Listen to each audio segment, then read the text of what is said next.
بسم اللہ الرحمن الرحیم۔ اردو کہانیاں اور معلومات میں خوش آمدید۔ نور عنایت خان برطانیہ کی ایک خفیہ ایجنٹ تھی جنہوں نے عالمی جنگ میں اہم کارنامے سر انجام دیے۔ ان کا ٹیپو سلطان سے کیا تعلق تھا اور نازی ان سے کیوں ڈرتے تھے، یہ جاننے سے پہلے میرے چینل اردو کہانیاں اور معلومات کو سبسکرائب کر کے بیل نوٹیفیکیشن کو آن کر دیں تاکہ آنے والی چینل اپڈیٹ سے آگاہ رہیں۔ نور عنایت خان سن 1914 میں ماسکو میں 1 جنوری کو پیدا ہوئیں۔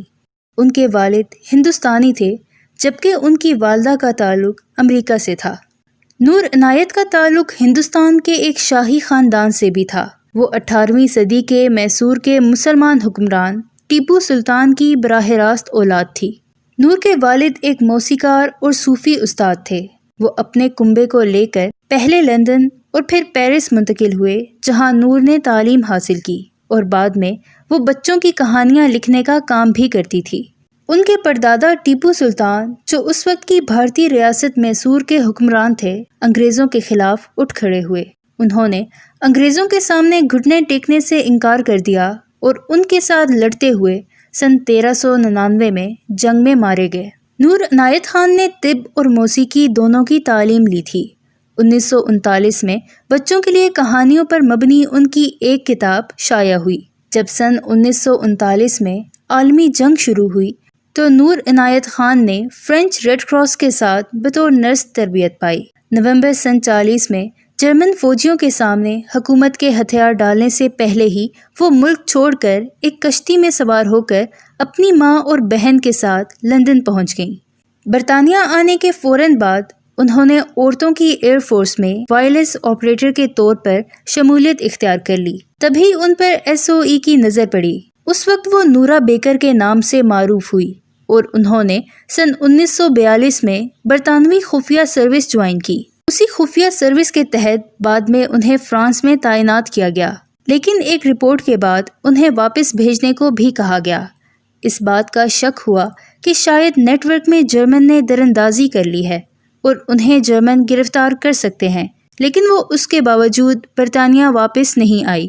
ان کی ٹیم کے بہت سے لوگ جرمنوں کے ہاتھوں قید ہوتے رہے، لیکن نور عنایت خان جب تک ممکن ہوا ان کے ریڈیو پیغامات کو درمیان میں سن کر برطانیہ کو بھیجتی رہیں۔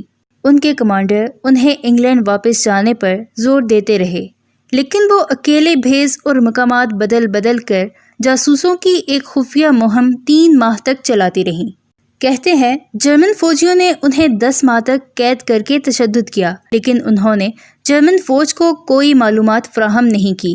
نور عنایت خان کو سلطان ٹیپو سے والہانہ عقیدت تھی اور اسی روایت پر چلتے ہوئے انہوں نے ہندوستان کو انگریزی عملداری سے پاک کرنے کی قسم کھا رکھی تھی۔ یہ امر دلچسپی سے خالی نہیں کہ جب خفیہ سروس میں بھرتی کے لیے انٹرویو ہوا تو نور عنایت نے انگریز افسر سے صاف کہہ دیا کہ فی الحال ہمارے سامنے ایک مشترکہ دشمن نازی جرمنی کی شکل میں موجود ہے، لیکن نازیزم کا خاتمہ ہوتے ہی میں آزادی ہند کے لیے انگریزوں کے خلاف جنگ لڑوں گی۔